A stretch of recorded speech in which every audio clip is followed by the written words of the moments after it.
नमस्कार, आप देख रहे हैं वीके न्यूज। मैं हूं सुनील राउत।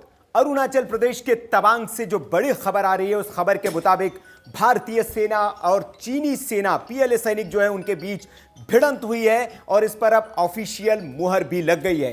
भारतीय सेना ने अपने बयान में यह कहा है कि हां, यह भिड़ंत हुई है। 9 दिसंबर की यह घटना है। रात के वक्त चीनी सेना ने जैसे गलवान में अपने घटना को अंजाम दिया था, उसी तरह धोखे से ये सैनिक आए थे। 300 की तादाद में बड़ी पीएलए की टुकड़ी थी, लेकिन वो ये सोच रहे थे कि धोखे से अगर जाएंगे तो भारतीय सैनिकों को पीछे धकेल देंगे। लेकिन भारतीय शूरवीरों ने, भारतीय सैनिकों ने उस पराक्रम का परिचय दिया है और इन 300 सैनिकों को धकेल दिया है। हालांकि चीनी सैनिक पूरी तैयारी के साथ आए थे, बताया जा रहा है, लेकिन भारतीय सैनिक पराक्रम से ओतप्रोत थे और जैसे गलवान में जवाब दिया था वैसे ही यहां पर जवाब दिया है। यह सूत्रों के हवाले से खबर है। सेना ने हालांकि इस पर ऑफिशियल कुछ कहा नहीं है, सिर्फ इतना कहा है कि हल्की हल्की चोटें आई है दोनों तरफ के सैनिकों को। लेकिन खबर यह है सूत्रों के हवाले से कि चीनी सेना को भारी नुकसान हुआ है, बड़ा नुकसान हुआ है और धीरे धीरे अब ये सामने आएगा। जैसे गलवान के वक्त भी इसी तरह से हुआ था।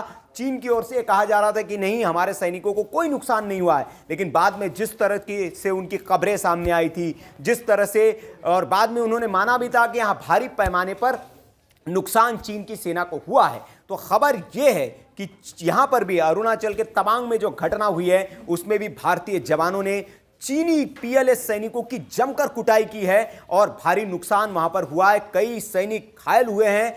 कितने की जान गई है यह अभी तक डेटा नहीं आया है, लेकिन बताया यह जा रहा है कि भारतीय सैनिक भारी पड़े हैं और 300 सैनिकों की जो टुकड़ी आई थी उसको पूरी तरह से पीछे धकेल दिया है। उसके बाद सेना की ओर से जो बयान आया उसमें यह कहा गया है कि अभी सब कुछ ठीक है, अंडर कंट्रोल है। एक कमांडर लेवल की एक बैठक भी हुई है उसके बाद, घटना के बाद, लेकिन उस पर विपक्षियों ने अब सवाल उठाने शुरू कर दिए। असदुद्दीन ओवैसी ने कहा कि अगर सरकार के पास ये जानकारी थी तो संसद में इस पर बयान क्यों नहीं दिया गया? सरकार ने विपक्षी दलों को, देश की जनता को अंधेरे में क्यों रखा? यह बताना चाहिए था कि ऐसी कोई घटना हुई है। हालांकि अब कल संसद के सत्र में इसको लेकर बवाल होना तय है। विपक्षी इस पर सवाल जरूर पूछेंगे क्योंकि कई दिनों से इस पर सरकार को, चीन के मसले पर विपक्षी दल घेरने की कोशिश करते रहे और सरकार पर दबाव बनाते रहे कि चीन में जो हालात है उससे अवेयर करना चाहिए, देश की जनता को बताना चाहिए कि वहां हो क्या रहा है, क्या चल रहा है। और कल इसको संसद में पूरा हंगामा देखने को आपको मिल सकता है। विपक्षी इसी पर सवाल उठाएंगे।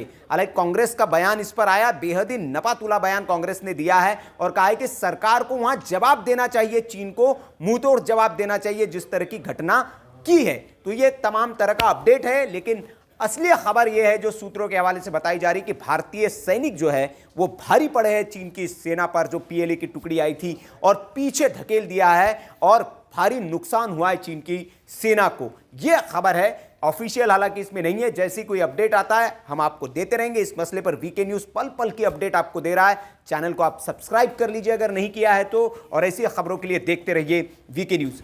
नमस्कार। वीके न्यूज, राष्ट्र के नाम।